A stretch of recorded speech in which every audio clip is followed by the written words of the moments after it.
Kembali dari dunia abadi.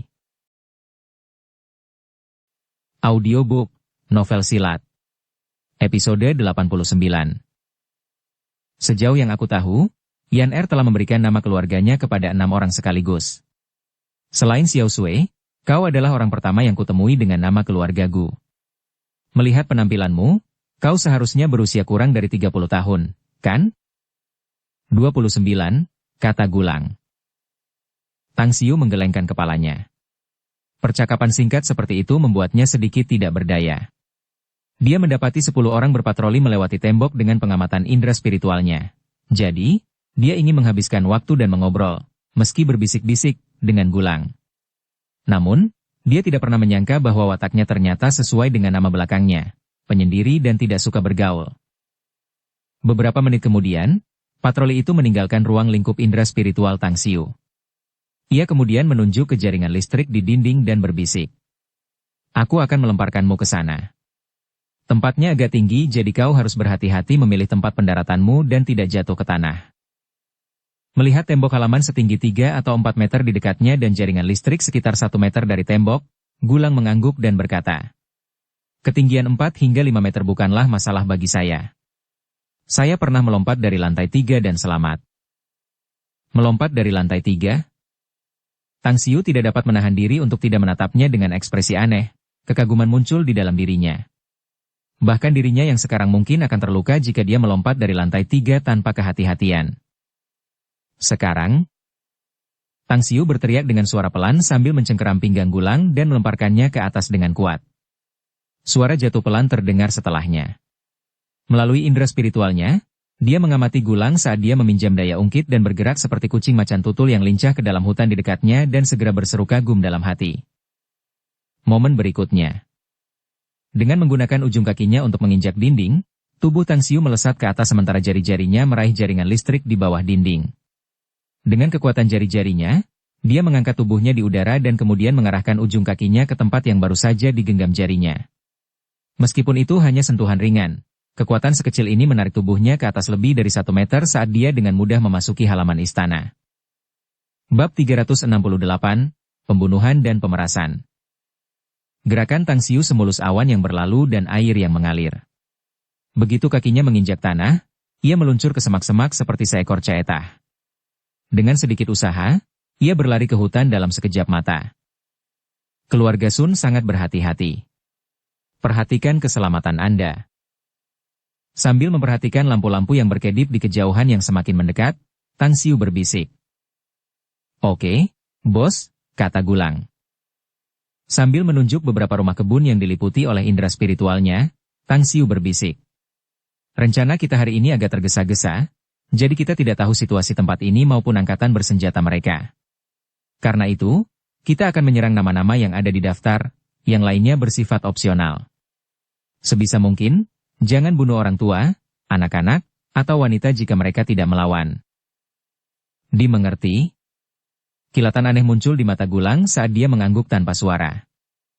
Ketika lampu senter patroli menghilang di ujung gang di kejauhan, Tang Xiu menuntun Gulang melewati sudut mati beberapa kamera pengintai. Mereka diam-diam mendekati rumah kebun terdekat. Dengan indera spiritualnya, Tang Xiu melihat situasi di dalam rumah. Selain seorang wanita dan 2 anak, ada juga seorang pria paruh baya yang duduk di ruang belajar sambil mengutak-atik pistol. Li Yi, menantu keluarga Sun, seorang petarung ahli dengan pikiran cerdas dan banyak kontribusi. Setelah melihat dengan jelas penampilan pria itu, data dari penyelidikan muncul di dalam pikiran Tang Xiu. Foto pria paruh baya itu disertakan dalam informasi tersebut. Di dalam ruang belajar. Senyum tipis terpancar di mata Li Yi saat ia memainkan pistolnya. Saat ini ia tengah memikirkan sesuatu dengan serius. Orang itu, Sun Feilong, telah meninggal. Kendali keluarga Sun akan sangat berkurang dan tenaga kerja yang tersedia juga akan lebih sedikit. Lalu, tidakkah aku akan dapat bertanggung jawab atas lebih banyak bisnis? Orang di luar keluarga akan memiliki hati yang berbeda? Jadi bagaimana jika aku tidak memiliki darah keluarga Sun? Semakin banyak dari kalian yang mati, semakin besar otoritas yang bisa kudapatkan. Pada saat itu, kalian bahkan tidak akan bisa menemukan orang lain meskipun kalian tidak ingin menerimaku. Saat meletakkan pistolnya, Li tidak menyadari bayangan yang berkedip-kedip di luar jendelanya. Dia mengulurkan tangannya untuk memutar nomor dan berkata dengan nada yang dalam. Big Bajo, kendalikan baik-baik orang-orang kita karena keluarga Sun belum tahu tentang keberadaanmu. Mereka sekarang hanyalah anjing pelacak keluarga Yao dan mereka sedang berjuang mati-matian melawan keluarga Tang. Semakin banyak orang keluarga Sun yang mati, semakin banyak otoritas dan kekayaan yang bisa kita dapatkan dari mereka nanti. Pertahankan kekuatan kita. Kita tidak boleh kehilangan kesempatan jika ada kesempatan di masa depan. Oke. Li menutup telepon dan meraih pistolnya lagi. Di luar jendela, Tang Xiu dapat mendengar dengan jelas kata-kata Li saat kilatan aneh melintas di matanya. Dia tidak melakukan apapun untuk membuat pria itu khawatir dan diam-diam pergi. Di sudut gelap setelah bergabung dengan Gulang, Tang Xiu tersenyum sedikit saat dia berkata dengan suara pelan. Ini sangat menarik. Beberapa orang di keluarga Sun yang tidak memiliki nama keluarga yang sama tampaknya memiliki pikiran yang berbeda. Kita akan menjaganya, aku akan sangat membutuhkannya di masa depan. Tidak mengerti apa maksud Tang Xiu, Gulang mengangguk patuh dan berkata. Kalau begitu, haruskah kita pergi ke tempat lain? Yap. Tang Xiu menjawab dan perlahan terbang menuju rumah taman di dekatnya. Dalam kegelapan, Tang Xiu dan Gulang menyelinap ke rumah kebun. Hampir tanpa membuang tenaga, mereka tiba di kamar tidur di lantai 2. Saat ini, seorang pria dan seorang wanita sedang tidur di dalam. Tang Xiu telah mengidentifikasi pria itu sebagai salah satu cabang keluarga Sun. Bam! Engah! Saat Gulang memukul wanita itu dan membuatnya pingsan, pisau tentara Mitsubishi di tangan Tang Xiu mengiris tenggorokan pria itu, secara langsung merenggut nyawanya. Gedung berikutnya. Keduanya tidak berlama-lama dan menghilang tanpa jejak. Mereka segera muncul di rumah kebun lainnya. Dengan indera penglihatannya yang jernih, Tang Xiu dengan mudah mengamati situasi di setiap rumah kebun dan dapat segera menemukan posisi musuh. Meskipun Gulang tidak memiliki kemampuan curang seperti Tang Xiu, dia telah melalui banyak pertarungan dan sangat berpengalaman dalam pembunuhan. Oleh karena itu, dengan kerja sama tim mereka telah menyapu 6 rumah kebun, baik yang membuat orang-orang di dalamnya pingsan maupun terbunuh. Sampai saat ini, jumlah orang yang tewas di tangan mereka berjumlah total 8 orang. Di Sun Family Manor, di dalam rumah taman lainnya. Sun Feiwu belum beristirahat. Di depannya berdiri 2 pria kekar yang melaporkan kekalahan malam ini sambil mendiskusikan cara menyelesaikan masalah malam ini. Dia adalah putra ketiga, adik dari kepala keluarga Sun, Sun Feilei, dan seorang pria dengan otoritas penuh. Selain itu, dia sendiri mengendalikan sepertiga dari angkatan bersenjata keluarga Sun dan hampir 1/10 dari kekayaan mereka. Dapat dikatakan bahwa kehilangan dia sama saja dengan kehilangan salah satu jari mereka. Akiang, saudara laki-lakiku yang kedua telah terbunuh, jadi aku akan memberimu wewenang sementara untuk mengendalikan semua bisnis keluarga yang dikelolanya. Aku telah membicarakannya dengan saudara laki-laki tertua dan dia telah memberikan persetujuannya. Ingat, aku akan mengirimimu 20 orang ahli, dan kau memiliki wewenang penuh untuk memerintah mereka. Jangan ragu untuk membunuh musuh begitu kau menemukannya. Pandangan Sun Feiwu tertuju pada seorang pria jangkung kekar saat dia berkata dengan sangat serius. Tenang saja. Aku akan menembak anjing-anjing keluarga Tang itu dan memastikan mereka mati dengan cepat. Engah. Pisau lipat Mitsubishi menikam jantungnya dengan keras dari belakang sementara jari-jari rampingnya menutup mulutnya.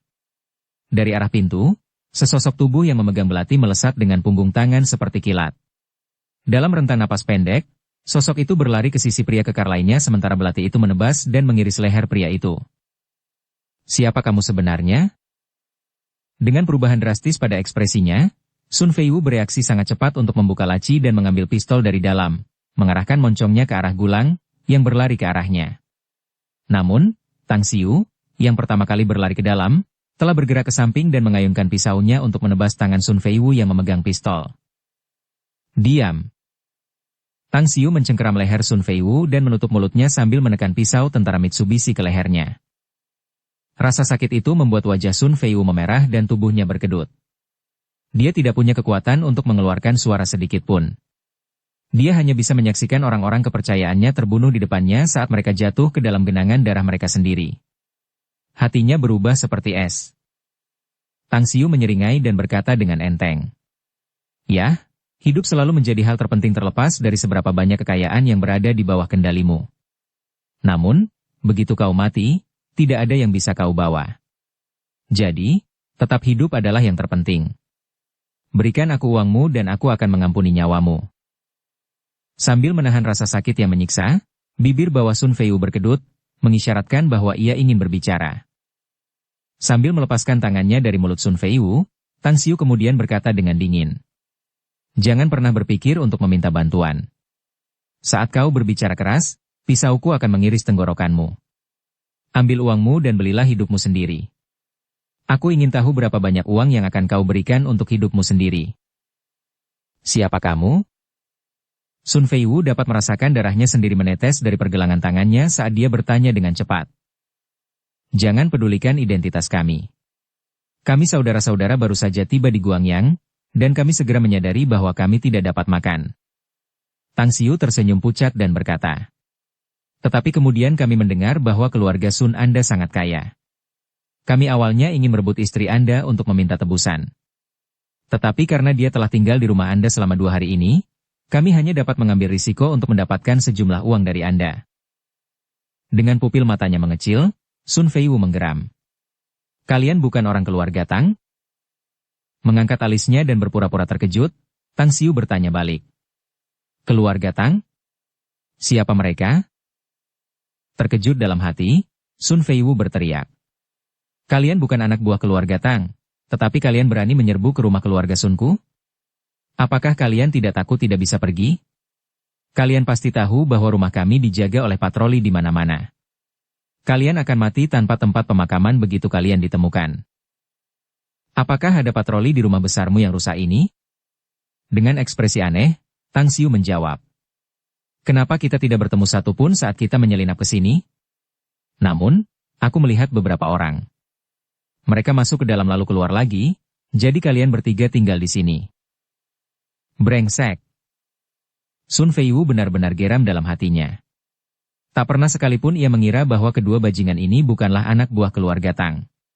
Mereka hanya mengincar uangnya, dan sangat beruntung tidak bertemu dengan patroli saat mereka menyelinap ke tempat ini.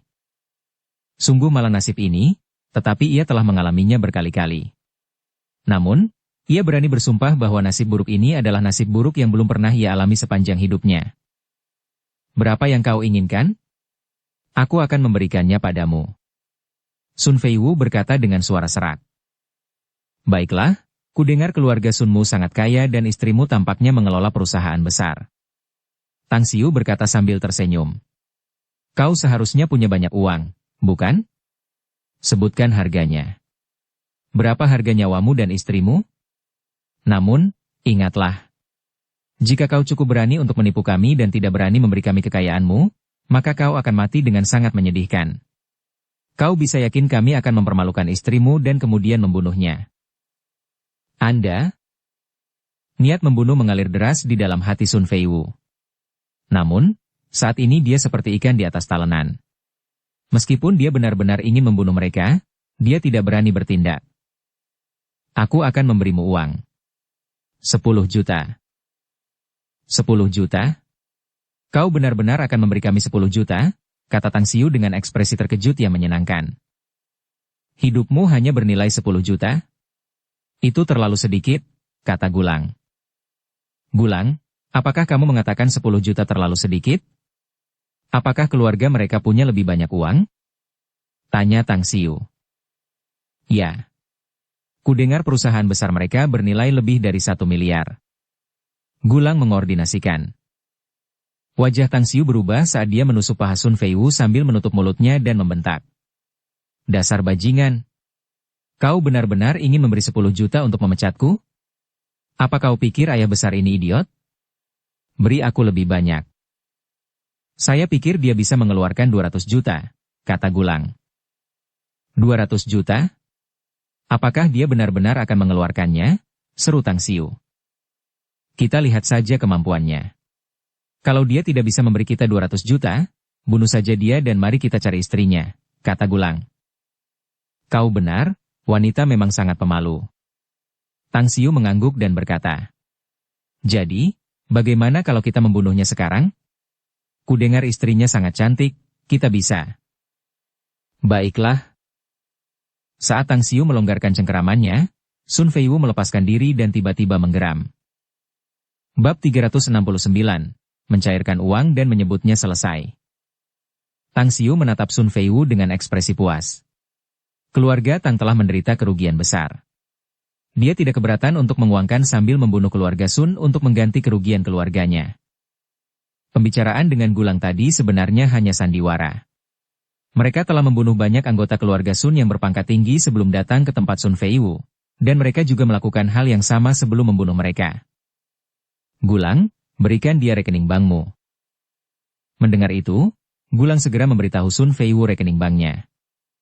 Beberapa menit kemudian, setelah Gulang memastikan telah menerima uang tersebut, dia berkata dengan acuh tak acuh. Kamu telah menyelamatkan hidupmu, tetapi belum menyelamatkan hidup istrimu. Berikan aku 200 juta lagi, baru setelah itu kami akan membebaskan kalian berdua. Kamu, Sun Feiwu sangat marah. Mengangkat belatinya, Gulang hanya menjawab dengan enteng. Putuskan saja. Kau tidak mau membayar nyawa istrimu. Jadi kau akan pingsan sementara istrimu akan berakhir dengan nasib yang menyedihkan. Uangku tidak banyak. Seharusnya aku hanya punya 100 juta di rekeningku sekarang. Itu adalah jumlah total tabunganku dan istriku, sedangkan sisanya untuk bisnis keluarga. Kata Sun Feiwu dengan getir. Periksa saldo rekeningmu dan transfer semuanya kepadaku. Ucap Gulang acuh tak acuh. Baiklah. Meskipun ragu sejenak, Sun Feiwu segera memeriksa saldo rekeningnya dan kemudian memberitahukan nomornya kepada Gulang. Gulang melihatnya dan berkata dengan acuh tak acuh. Ada lebih dari 100 juta. Transfer semuanya kepadaku. Sun Feiwu tetap diam. Setelah mentransfer semua uang, dia berkata, bisakah kau melepaskan kami sekarang? Lagi pula, uang ini milikmu, aku tidak akan memberitahu siapapun jika kau menerima syaratku. Apa syaratnya? Tanya Tang Xiu. Bergabunglah denganku. Aku jamin kau akan menjadi kaya dan makmur, dan hidup tanpa kekhawatiran selama sisa hidupmu. Kata Sun Feiwu dengan serius. Semua uang, dia berkata. Bisakah kau melepaskan kami sekarang?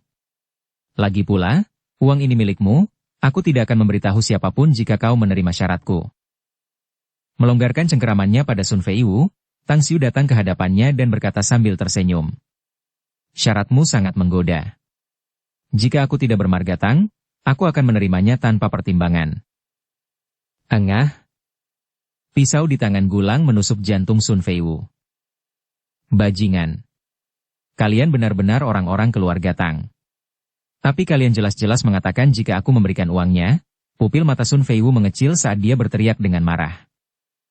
Tang Xiu memotong perkataannya sambil tersenyum dan berkata, sudah kubilang aku tidak akan membunuhmu jika kau memberiku uang. Gulang terus menusuk sebelum akhirnya menusuk leher Sun Feiwu. Dia kemudian menatap Tang Xiu dan berkata sambil tersenyum. Kita telah memperoleh hasil panen yang cukup banyak hari ini, bos.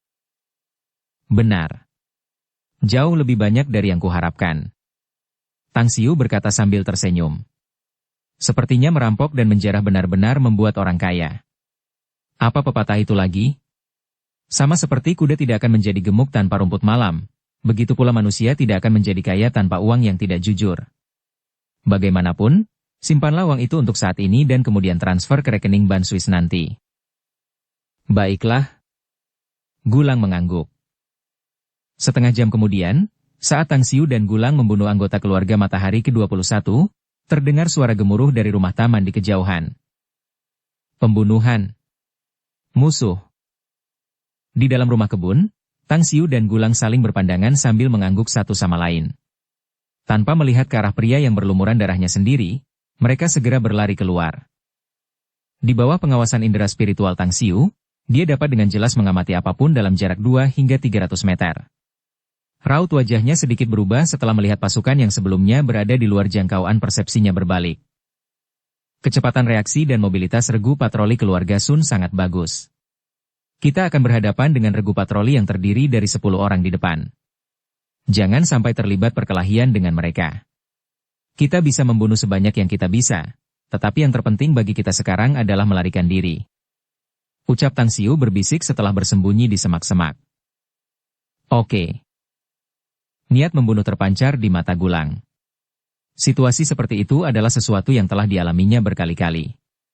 Dia tidak takut, dan malah agak bersemangat karena dia berani menghadapi bahaya dan mengikuti Tang Xiu. Dia seperti ikan yang berjuang di aliran sungai, ingin menjadi ikan mas yang melompat melalui gerbang naga dan memperoleh kesempatan untuk berubah menjadi naga yang dapat bergerak tanpa hambatan di lautan. Pergi. Saat Tang Xiu berteriak pelan, keduanya maju berdampingan. 20 detik kemudian mereka bertemu dengan regu patroli yang terdiri dari 10 orang. Tanpa ragu Tang Xiu dan Gulang melancarkan serangan sengit. Seorang pria parubaya yang telah mengeluarkan pistolnya bahkan tidak sempat menembak karena tenggorokannya diiris dan jantungnya ditusuk. Pada saat kritis ini, Gulang, dengan keterampilannya yang cekatan, menyerang dan membunuh 2 pria lainnya. Hati-hati. Tiba-tiba, raut wajah Gulang berubah drastis saat ia melemparkan tubuhnya ke arah Tang Xiu dalam sekejap. Saat ia mengenai Tang Xiu, sebuah peluru menembus lengan kanannya, darah langsung berceceran. Seorang penembak jitu? Ekspresi wajah Tang Xiu berubah drastis. Dalam lingkup indera spiritualnya, selain dari 2 regu patroli yang menyerbu mereka dengan kecepatan sangat tinggi, tidak ada satupun penembak jitu yang terlihat. Itu berarti penembak jitu yang membidik mereka berada di tempat yang jauh. Ayo pergi. Mengacungkan pisaunya dan membunuh seorang anggota regu patroli, Tang Xiu mencengkeram lengan Gulang yang lain dan melesat secepat kilat ke arah tembok halaman istana. Bersiaplah. Saat jarak ke dinding halaman sekitar 10 meter, Tang Xiu menggeram. Dia berlari cepat ke depan, sosoknya seperti kilat, dan semakin dekat ke dinding halaman. Sekitar 4 hingga 5 meter darinya, dia dengan paksa melemparkan Gulang sambil menggunakan kaki dan tangannya untuk melompati kabel listrik dan berhasil keluar. Engah. Saat kaki Tang Xiu melesat pergi, sebuah peluru mengenai tepat di mana kakinya berada. Bos, awas.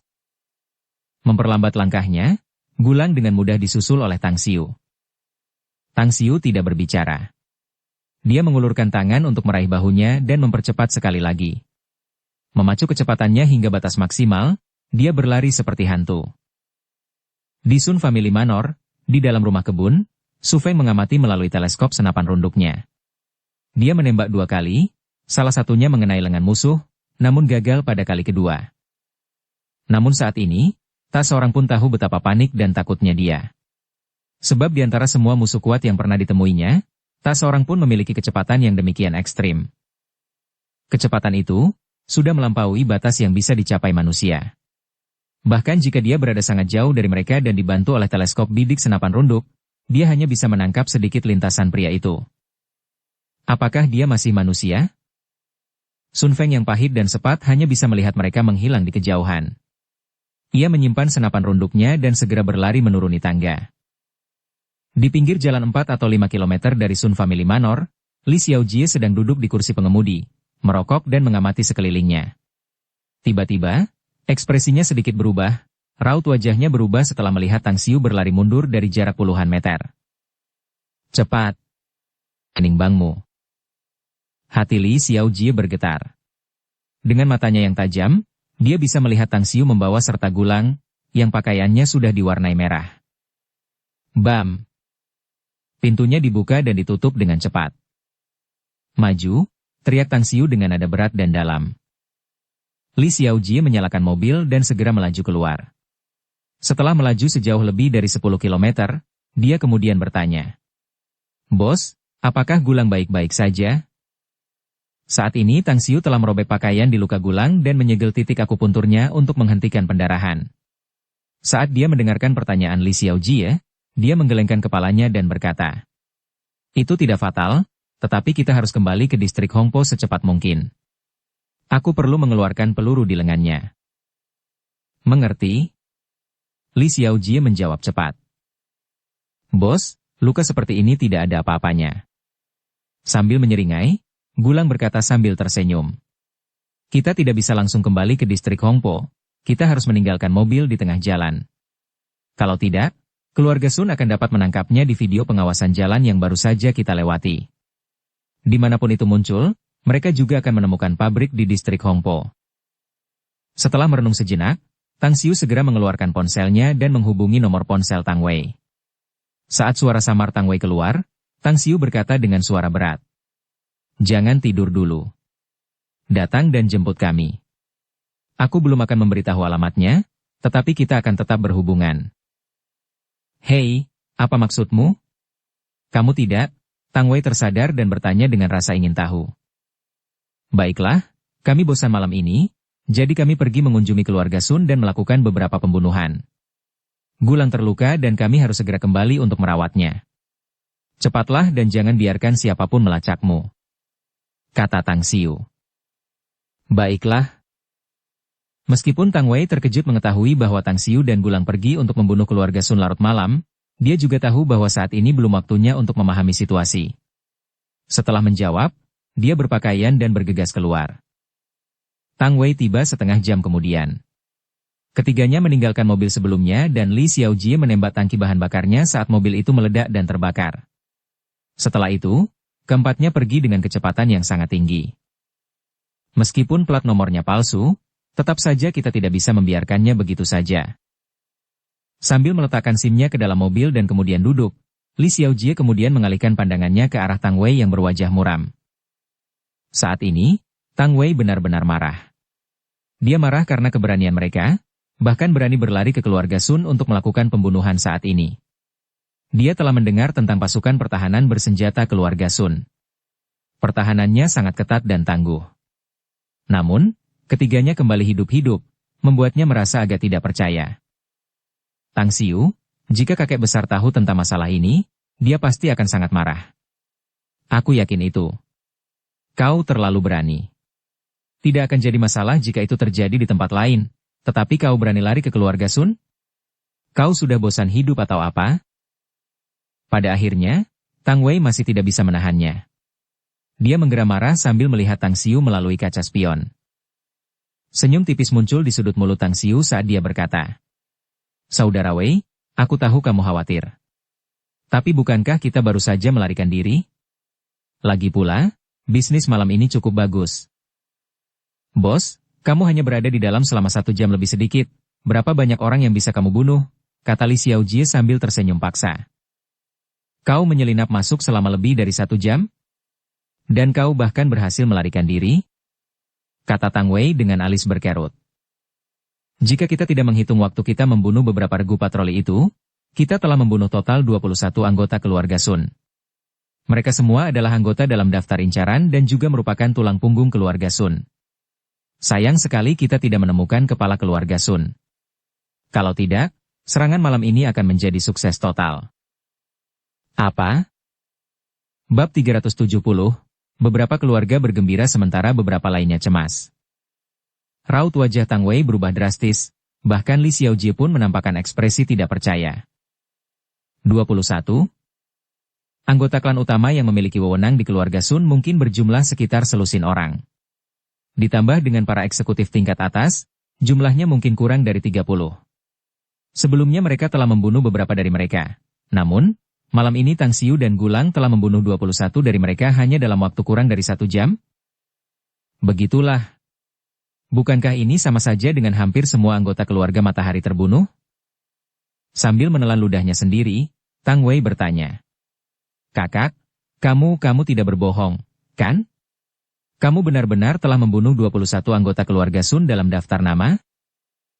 Tentu saja benar. Aku sendiri yang membuat daftar itu. Jadi, sudah pasti aku tahu siapa saja orang yang kubunuh malam ini. Tang Xiu mengangguk dan berkata. Selain itu, aku juga menemukan hal yang menarik.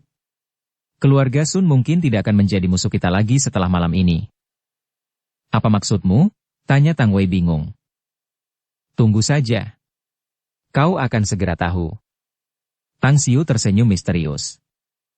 Saat itu, Sun Family Manor telah berubah menjadi sangat kacau. Mereka yang sudah tua, lemah, sakit, atau cacat keluar dari rumah-rumah kebun satu persatu, sambil berteriak keras. Regu patroli terus berlarian di antara rumah-rumah kebun sementara orang-orang menangis dan melolong ketika mayat-mayat dibawa keluar. Memimpin 2 anggota regu patroli, Li tampak pucat saat ia memerintahkan agar mayat-mayat dibawa ke alun-alun pusat keluarga Sun. Dia tidak dapat menahan perasaan beruntung saat ini, karena dia mendapati musuh telah menyelinap masuk melalui tembok yang paling dekat dengan kediamannya. Akan tetapi, musuh tidak berhasil menyingkirkannya dan malah membunuh orang-orang keluarga Matahari yang tinggal di dekatnya. Kota Guan, River Bay Manor. Sun Feilei dan Yao Xinhua tengah menyusun rencana aksi berikutnya, dengan membagi kekuatan bersenjata kedua belah pihak yang saat ini tersedia bagi mereka. Meskipun kekalahan besar malam ini telah memberikan pukulan berat bagi keluarga Sun, Sun Feilei yakin bahwa mereka akan mampu mengalahkan keluarga Tang sepenuhnya. Setelah itu, dengan bantuan dari keluarga Yao, keluarganya akan menjadi keluarga terbesar di Provinsi Guangyang di masa mendatang. Dering, dering, dering. Nada dering telepon genggam itu mengganggu pembicaraan kedua lelaki itu. Sambil mengerutkan kening, Su Feilei melihat bahwa itu adalah panggilan telepon dari istrinya. Jejak kemarahan langsung terpancar di matanya. Setelah menekan tombol jawab, dia berkata dengan nada berat dan tegas. Saya memiliki masalah penting untuk ditangani sekarang dan akan pulang terlambat. Jangan ganggu saya jika tidak ada hal penting. Suamiku, terjadi sesuatu. Suara tangisan seorang wanita terdengar dari ponsel.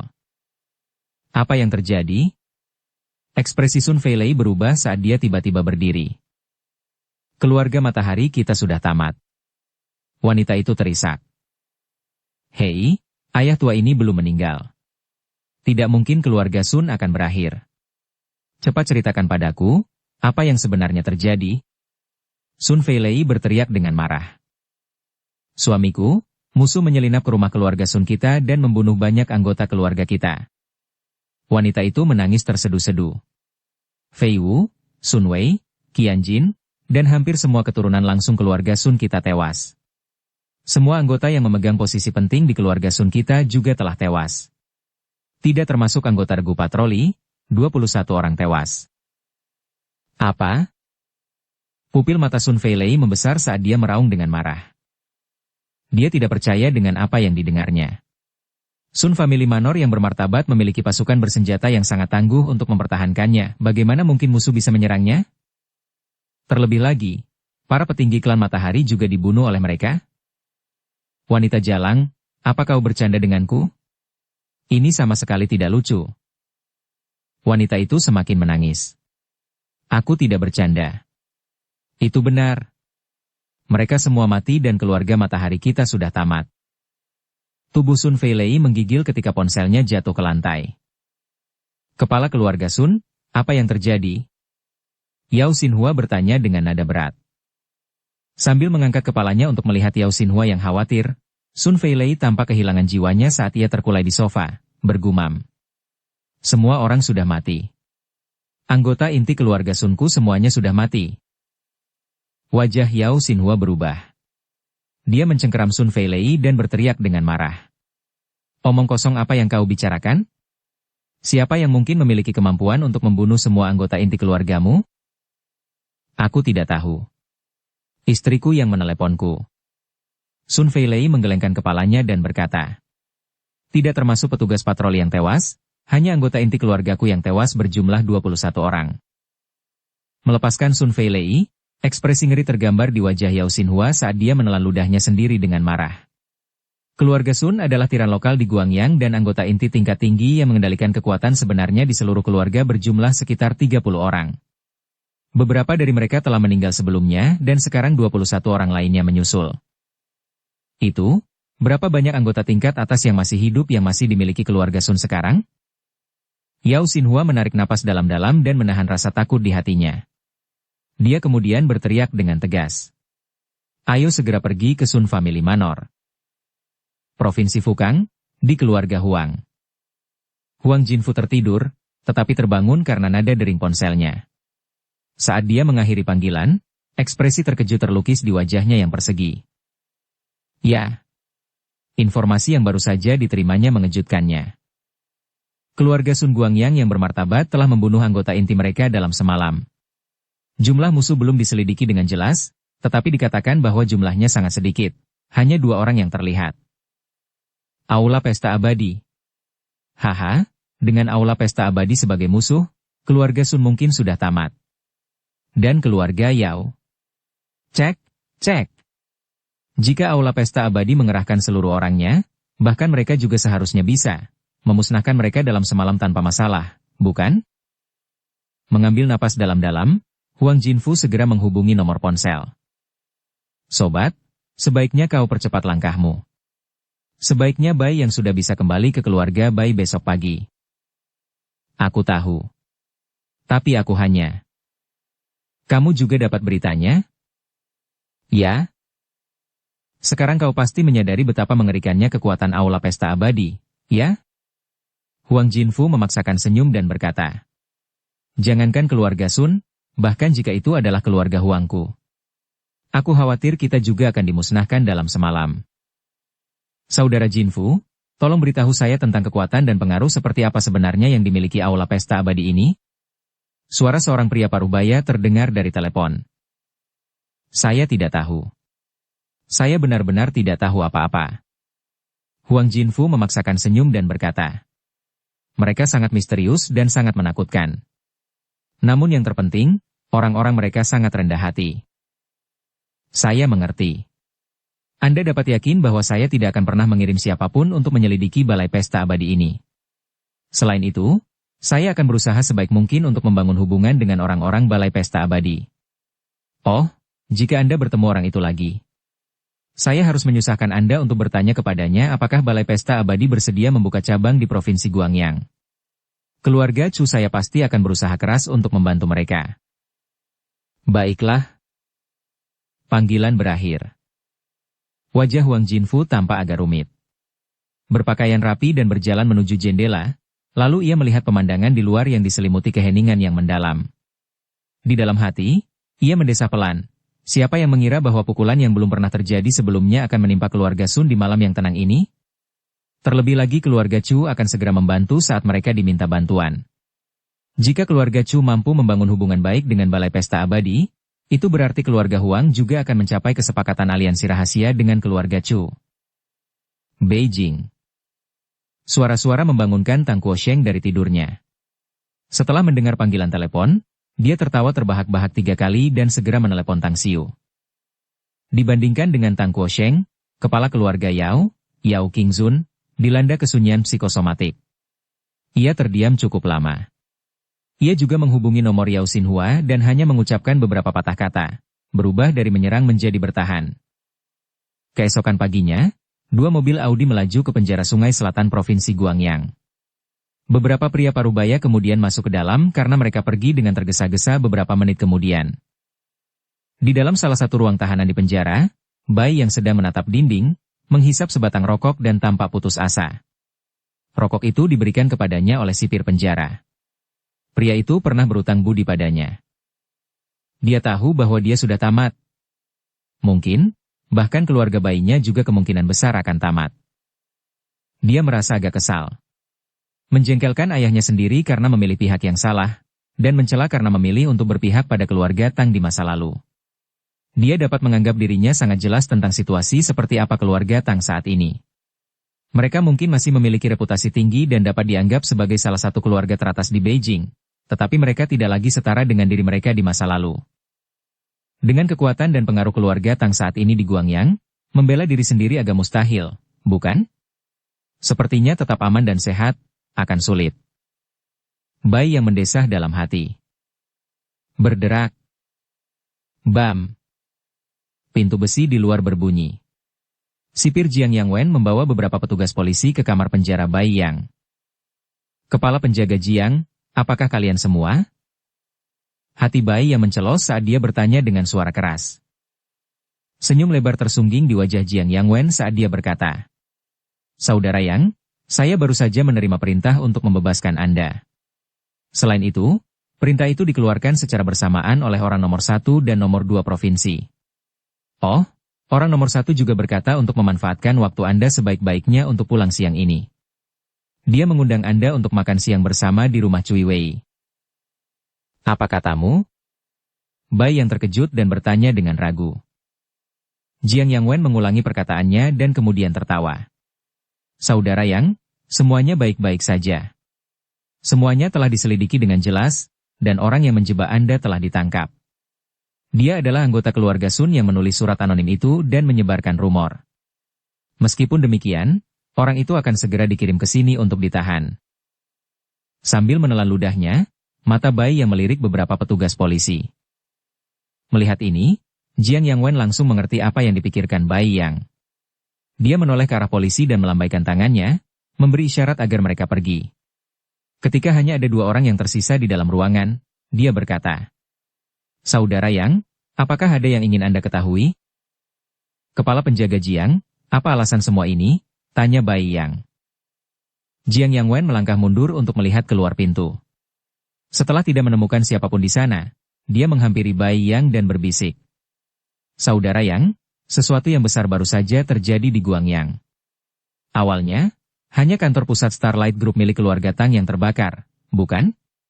Namun tadi malam, beberapa orang membakar kantor pusat perusahaan milik keluarga Yao dan keluarga Sun.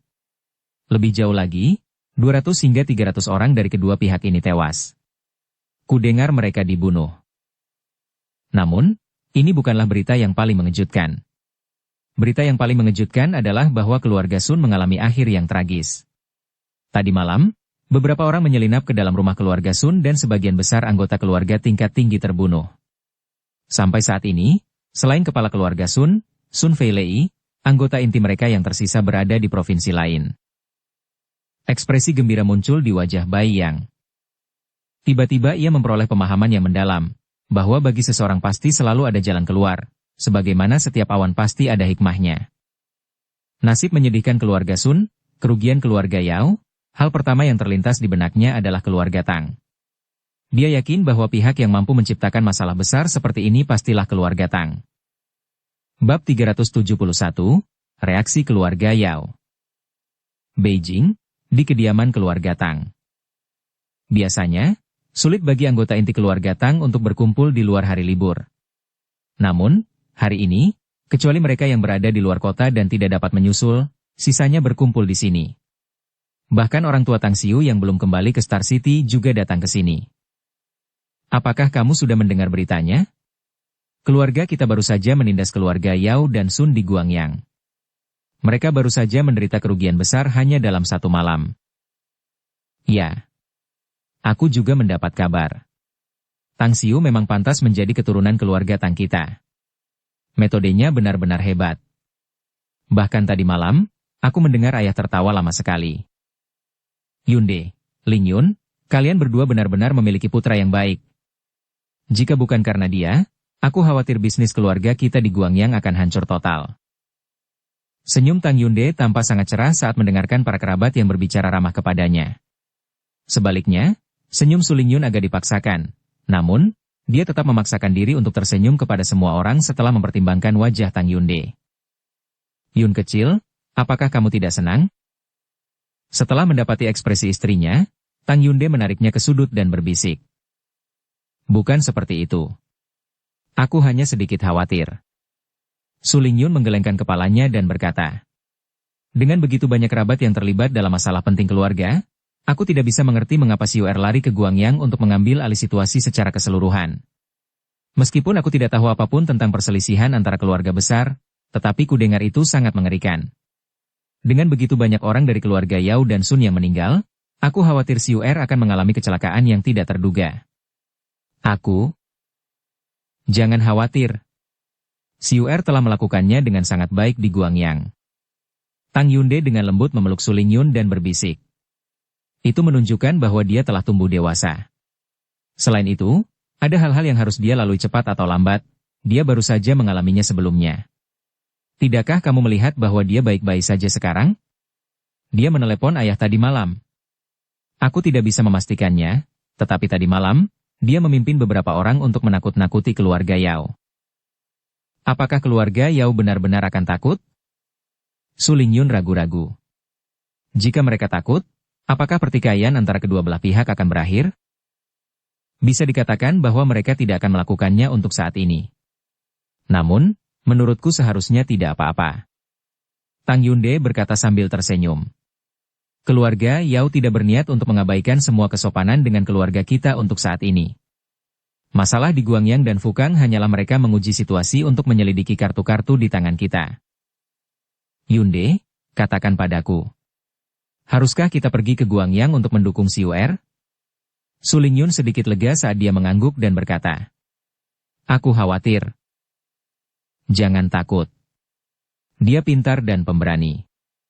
Tang Yunde menggelengkan kepalanya dan berkata, "Jika dia benar-benar tidak sanggup, dia tidak akan pernah memaksakan diri untuk melakukannya meskipun dalam kesulitan. Tidakkah kamu lihat bahwa semua orang di keluarga tampak bahagia? Itu menunjukkan bahwa kita telah meraih kemenangan. Bagaimanapun, aku akan meminta ayah nanti untuk membiarkan Xiu'er kembali ke Shanghai segera setelah masalah ini selesai." "Ya, kamu harus bertanya padanya." Su Lingyun buru-buru mengangguk dan berkata, "Xiu'er adalah seorang mahasiswa. Universitas Shanghai adalah universitas yang bagus, jadi dia tidak boleh menunda sekolahnya." "Jangan khawatir." Tang Yunde menghibur. Di dalam kediaman leluhur, dua bersaudara, Tang Guosheng dan Tang Guosho duduk berhadapan, dipisahkan oleh meja teh. Saat ini, senyum tipis tersungging di wajah tua mereka. "Hebat, hebat," seru Tang Guosho. "Dulu ketika aku setuju agar dia mengambil alih tanggung jawab di Guangyang, aku sebenarnya tidak punya banyak harapan." Tang Guosheng mengangguk dan berkata, "Meskipun rencananya sudah selesai dan kita mengira akan kehilangan Guangyang, biarlah begitu. Anggap saja itu untuk menenangkannya. Aku tidak menyangka dia akan memberiku kejutan yang menyenangkan. Tidak terduga." Dering, dering, dering. Nada dering telepon seluler berbunyi. Setelah mengangkat telepon, Tang Guosheng mendengar kata-kata si penelepon. Tiba-tiba dia berdiri dan bertanya dengan tergesa-gesa, "Benarkah itu? Bai yang sudah dibebaskan? Orang pertama dan kedua dari Provinsi Guangyang menandatangani dan mengesahkannya? Hebat, hahaha, begitu." Setelah menutup telepon, Tang Guosheng berkata dengan gembira, "Kepala keluarga Bai, Bai Yang, telah dibebaskan. Sungguh tak terduga. Aku benar-benar tidak menyangka. Apa yang dilakukan Xiu'er kemarin mengejutkan nomor 1 dan 2. Mereka mungkin melakukannya agar tidak terjadi konflik lagi antara kita, keluarga Yao dan Sun. Jadi, mereka membebaskan Bai Yang. Kakak pertama, jangan jadi bingung karena kejutan yang menyenangkan ini." Tang Guosho menyipitkan matanya dan berkata perlahan, "Menurutku masalahnya tidak sesederhana kelihatannya. Secara logika, orang nomor 1 dan 2 di Provinsi Guangyang bukanlah orang kita, meskipun mereka juga bukan orang Yao. Bukankah mereka juga berharap agar kita dan orang Yao berjuang sampai mati?" Tang Guosheng sempat terkejut karena senyum di wajahnya segera memudar. Setelah ragu sejenak, dia bertanya dengan ragu, "Mungkinkah mereka tidak ingin pertikaian besar-besaran muncul lagi di wilayah mereka?" "Menurutku itu tidak mungkin." Tang Guosho menggelengkan kepalanya dan berkata, "Keluarga Chu adalah keluarga terbesar di Provinsi Guangyang, sementara mereka dan tokoh nomor 1 di Guangyang memiliki hubungan dekat dengan kubu netral. Mereka seharusnya tidak ikut campur dalam masalah ini. Aku benar-benar berpikir, apakah masalah ini ada hubungannya dengan Xiu'er? Kakak ketiga, bukankah kamu terlalu mengagumi Xiu'er?" Tang Guosheng menggelengkan kepalanya dan tertawa. "Dia memang luar biasa, kuakui. Tapi tidak mungkin dia punya cara untuk campur tangan dalam birokrasi, kan? Kamu, Tang Guosho terdiam sejenak. Kemudian dia mengeluarkan ponselnya dan berkata, "Aku akan meneleponnya dan bertanya." Tang Guosheng yang terkejut, tanpa sadar tertawa dan langsung berkata, "Karena kamu pikir begitu, aku juga ingin mendengarnya. Panggil saja dia." Setengah menit kemudian, Tang Guosho menghubungi nomor Tang Xiu. Setelah Tang Xiu mengangkat telepon, dia tersenyum dan berkata, "Xiu'er, kakek ketiga di sini, di mana kamu sekarang?" "Saya sedang dalam perjalanan kembali ke Provinsi Fukang," jawab Tang Xiu. "Xiu'er, aku baru saja mendengar kabar tentang apa yang telah kau lakukan. Hebat dan menakjubkan." Tang Guosho tersenyum dan berkata, "Keluarga Yao yang sombong dan tak terkendali dapat dikatakan telah kau hancurkan. Kakek ketiga, kamu tidak mungkin menelepon hanya untuk memujiku, kan? Tolong beritahu aku jika ada yang ingin kamu katakan," kata Tang Xiu sambil tersenyum. "Anak muda, kau benar-benar pintar," Tang Guosho tertawa. "Ngomong-ngomong, aku punya pertanyaan kecil untukmu. Kepala keluarga Bai telah dibebaskan pagi ini. dia secara pribadi menelepon kakek pertamamu. Tapi, aku sangat penasaran. Apakah itu ada hubungannya denganmu? Ya, aku membuat kesepakatan dengan kepala keluarga Huang di Fukang saat aku bertemu dengannya saat itu. Mengenai kesepakatan itu, kakek ketiga tidak perlu bertanya. Aku jamin itu tidak akan merugikan keluarga Tang. Itu hanya kesepakatan bisnisku yang lain, itu saja. Terkejut, Tang Guosho berkata. Kepala keluarga Huang, Huang Jinfu, mampu memengaruhi tokoh teratas keluarga Chu? Bukan hanya keluarga Huang yang kuajak bicara, tetapi juga keluarga Su. Tang Xiu berkata. Meskipun begitu, aku tidak memiliki hubungan langsung dengan keluarga Chu. Jadi, pilihan terbaik adalah berbicara melalui Huang Jinfu, kepala keluarga Huang. Betapa benarnya bahwa pahlawan selalu datang dari masa muda sejak zaman dahulu. Bibir Tang Guosho bergerak-gerak dan mendesah. Aku terkesan. Tidak banyak orang di dunia ini yang bisa membuat orang tua ini terkesan, tetapi kamu berhasil. Kamu telah melakukan banyak hal dengan indah, benar-benar hebat. Mari kita minum saat kamu kembali ke Beijing. Baiklah, kata Tang Xiu sambil tersenyum. Setelah menutup telepon, Tang Guosho kemudian melihat ekspresi aneh Tang Guosheng dan berkata, Kakak pertama, kamu baru saja mendengarnya, ya? Aku mengaktifkan pengeras suara. Itu memang perbuatan Tang Xiu agar bayi yang bisa keluar.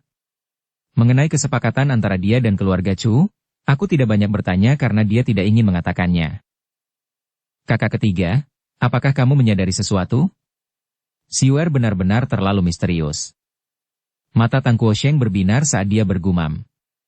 Tiba-tiba aku punya firasat bahwa dia punya banyak rahasia lain yang disembunyikan dari kita. Biarkan saja dia melakukan apa yang dia mau. Tang Guosho menyeringai. Terlepas dari berapa banyak rahasia yang tidak ingin dia ketahui, dia tetaplah keturunan keluarga Tang. Dia tidak akan pernah melakukan apapun yang dapat merugikan keluarga. Aku yakin tidak ada seorang pun di keluarga kita yang akan menentang bahkan jika kamu langsung menyerahkan jabatan kepala keluarga Tang kepadanya, selama dia memiliki kemampuan dan bersedia menerimanya. Kau benar. Jika dia memiliki kemampuan, otoritas keluarga dapat diserahkan kepadanya di masa depan. Tang Guosheng tertawa. Bagaimana dia bisa melakukan sesuatu yang merugikan keluarganya sendiri? Baiklah, lupakan saja.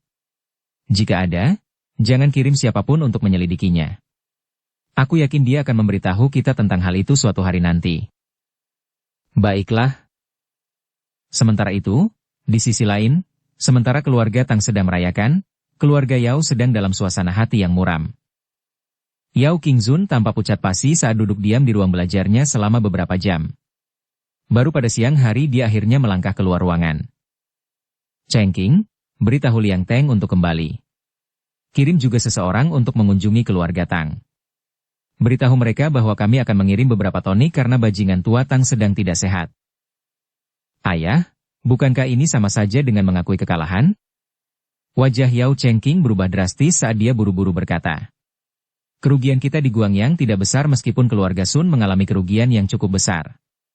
Selain itu, kita belum menggunakan pasukan kita di Fukang. Jadi, begitu kita melancarkan serangan dari sana, peluang keluarga Tang untuk mempertahankan aset mereka di Guangyang dan Provinsi Fukang sangat kecil.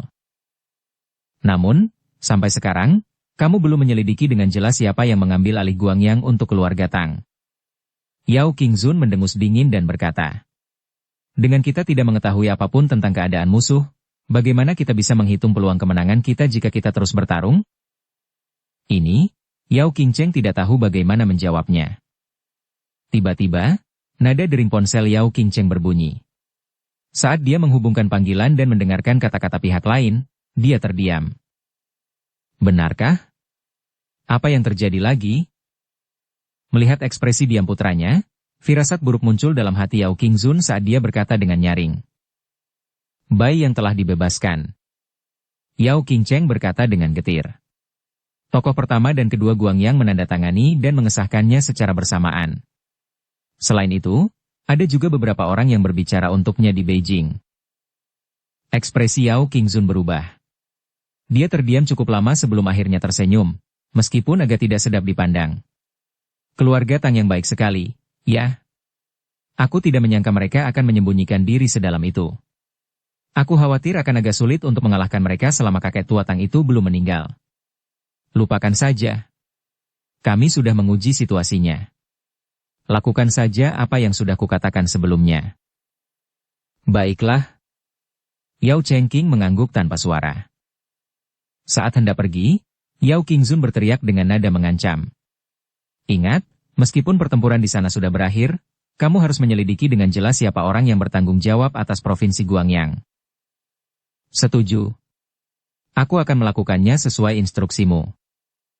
Dukung channel Novel Silat dengan subscribe, follow, like, komen dan share. Bab 372, Dunia Kecil. Dua mobil melaju kencang di jalan raya provinsi yang menghubungkan Guangyang dengan Fukang. Sambil duduk di mobil kedua, Tang Xiu diam-diam membaca informasi tentang keluarga Yang. Kali ini dia tidak membawa banyak orang ke Fukang, hanya membawa 6 orang ahli dari Aula Pesta Abadi. Alasannya adalah karena rencana operasi yang telah dia buat adalah melakukan pembunuhan terlebih dahulu, sedangkan operasi itu sendiri dapat digambarkan sebagai kualitas orang yang lebih penting daripada kuantitas. Masing-masing dari 6 ahli dari Aula Pesta Abadi mampu bekerja secara mandiri. Oleh karena itu, Tang Xiu yakin bahwa ketujuh orang itu akan mampu memicu pesta pembantaian berdarah di Provinsi Fukang. Bos, instruktur Chen dari Fukang bilang dia ingin bertemu denganmu. Seorang pria di kursi depan menoleh untuk berbicara setelah menutup telepon. Hah? Bingung, Tang Xiu mengangkat alisnya. Siapa instruktur Chen ini? Chen Xiaohua. Pria itu menjawab dengan suara rendah. Tang Xiu sedikit terkejut lalu bertanya. Di mana dia sekarang? Dia ada di Hotel Emerald, kata pria itu.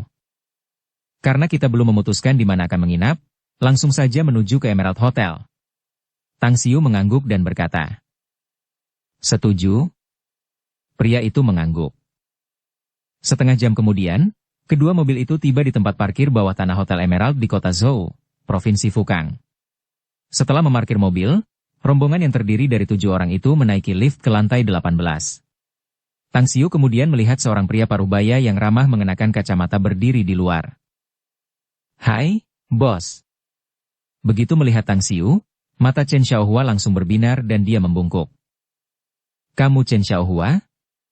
Tang Xiu mengamatinya, lalu mengangguk sebagai jawaban.